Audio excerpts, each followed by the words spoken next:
Bonjour à tous et bienvenue. Aujourd'hui, je vais vous présenter un bundler qui permet de démarrer des projets extrêmement rapidement, de les compiler, de faire un build et puis de mettre en ligne avec des tailles extrêmement minifiées. Et on va voir que c'est plutôt facile comparé à ses concurrents comme Webpack ou comme Gulp qui sont un peu chiants à mettre en place en général. Là, on va voir que Parcel, en fait, si on va dans la doc, je vous l'ai mis juste en dessous de la vidéo, il vous explique très rapidement comment démarrer le projet, mais il n'y a même pas besoin de la doc, puisque moi je vous ai mis en dessous de la vidéo le projet terminé avec un note.txt, et dans ces notes, en vrai, il y a 4 commandes qui sont vraiment utiles. Après, bon, il y en a plein. Si vous voulez vraiment affiner votre projet, vous pouvez les utiliser. Mais juste avec ces 4 commandes, en fait, on va faire un npm init pour initialiser npm. Ensuite, on va s'installer Parcel avec le -g qui veut dire globalement. Et derrière, on lancera localhost sur un localhost 1234, il s'appelle, et on fera un parcel et le fichier maître, le fichier racine duquel tout part. Donc là, ça sera index.html comme souvent sur les applications. Et voilà, tout simplement. Et à la fin, quand on aura fini, on fera un build, c'est-à-dire qu'on compilera, qu'on minifiera un peu tous les fichiers pour qu'ils prennent le moins de place possible, pour qu'on ait un site rapide à ouvrir. Donc let's go, on va faire npm init-y pour dire yes à tout. Comme ça, on n'a pas besoin de faire rentrer à chaque fois. Et ensuite, on dit npm install globally parcel bundler.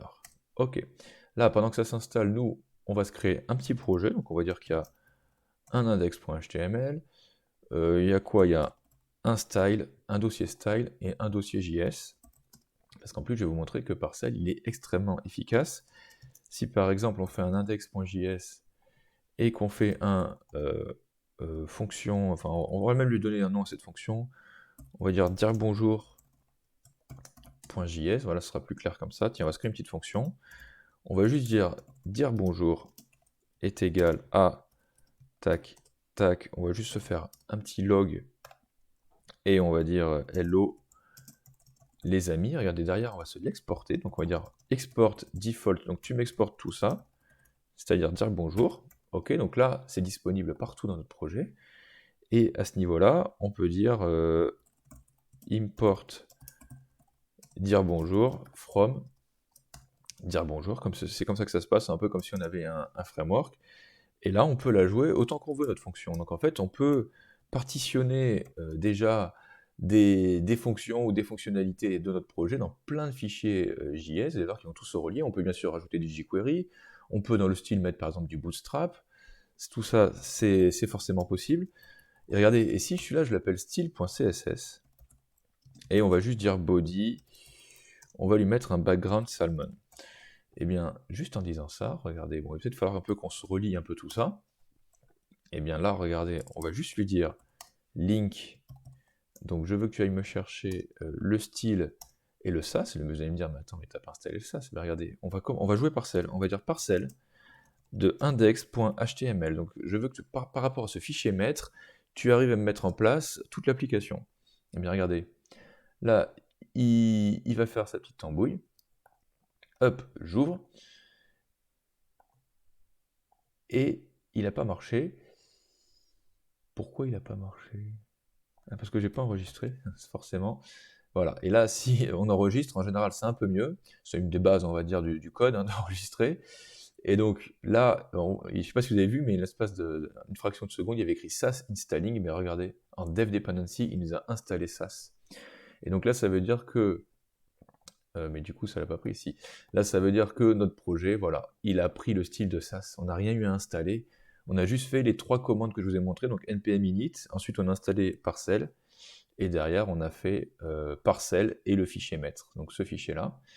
Donc pour faire marcher le JavaScript, même principe, on se met en bas, on relie juste le fichier principal du JavaScript, là en l'occurrence il s'appelle index.js, et après tous les autres fichiers qui graviteront autour, eh bien, on les reliera juste à index.js. J'enregistre, vous voyez qu'il nous a fait un build en extrêmement peu de temps. Là on peut aller dans la console et on voit écrit quoi? Hello les amis, ça y est, notre fichier, il est parti. On peut tout compiler, donc on a le JavaScript, on a ça, je vous dis qu'on peut rajouter les bibliothèques qu'on veut, bien sûr. En termes de style, eh bien, si vous connaissez un peu SAS, si par exemple là on faisait un settings.scss, et que c'est plutôt dans ce settings, tiens, qu'on mettrait le body, voilà. Tiens, par exemple, on pourrait même se mettre une couleur 1, qu'on appellerait Salmon, et après, partout dans notre projet, quand on appellerait Salmon dans les autres settings, eh bien, quand on appellerait plutôt couleur 1 dans les autres settings, eh bien, on aurait Salmon. Donc là, ça ne marche pas parce que là, je ne l'ai pas relié. Mais regardez, si vous connaissez un peu ça, on fait import et on relie tous nos fichiers depuis celui-ci. Donc on n'a pas besoin de mettre l'underscore, on met settings, on n'a pas besoin de mettre CSS, enfin SAS. Et voilà, nous avons relié là le SAS. Et donc voilà, tout marche. Tout fonctionne, les amis. Qu'est-ce qu'on pourrait se dire? On pourrait peut-être présenter les choses un peu plus proprement si on pourrait tout mettre dans un fichier SRC. Et si on se mettait tout dans un fichier SRC, regardez, on mettrait l'index, le style et le JS. Ça fait qu'on aurait donc le cache, bon ça on s'en occupe pas, c'est la petite tambouille de parcelles. Là on a le dist, c'est tout ce qui nous compile lui, mais ça c'est pas encore minifié. On verra qu'après il y a encore une commande à faire, je vous l'ai mis sur notre.txt, là c'est le build qu'on va faire à la fin. Donc ça, bon, le dist on s'en fout, on peut même se le supprimer, parce qu'en vrai à chaque fois il revient quand il refait une compilation. On a donc toute notre bibliothèque. Donc voilà, pensez à faire un git ignore si jamais vous voulez la mettre sur GitHub. Là je ne l'ai pas fait moi sur le projet final, pour pas vous embrouiller, mais ça en général on ne l'envoie pas sur GitHub, le node module, parce que c'est un peu trop volumineux. Et puis là on a nos packages.json avec toutes les dépendances que l'on a.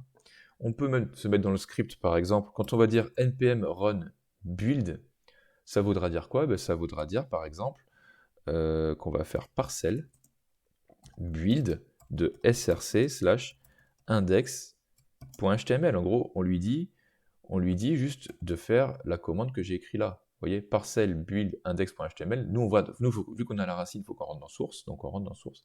Et on dit index. Et regardez là, si au niveau de la console, tiens, on va arrêter ça, on va faire, donc on va dire npm run build.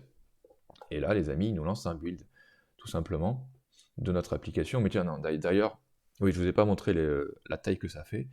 Regardez, tiens, si on fait clic droit là-dessus, et qu'on fait Reveal in File Explorer, voilà. Là, on a notre dist, et notre dist, là, regardez la taille des fichiers, ça fait 2, 1, 1, 1, 1. Là, il a tout compilé. Mais en fait, je ne vous ai pas montré celui d'avant, donc regardez, on va resupprimer le dist, et ce qu'on va faire, c'est qu'on va faire un parcelle rcrc index.html. Donc ça c'est quand on travaille en local, c'est pour suivre notre projet sauvegarde après sauvegarde, c'est pas vraiment le build. Donc là, regardez, on a un dist avec tous nos fichiers, et regardez la taille qu'ils font.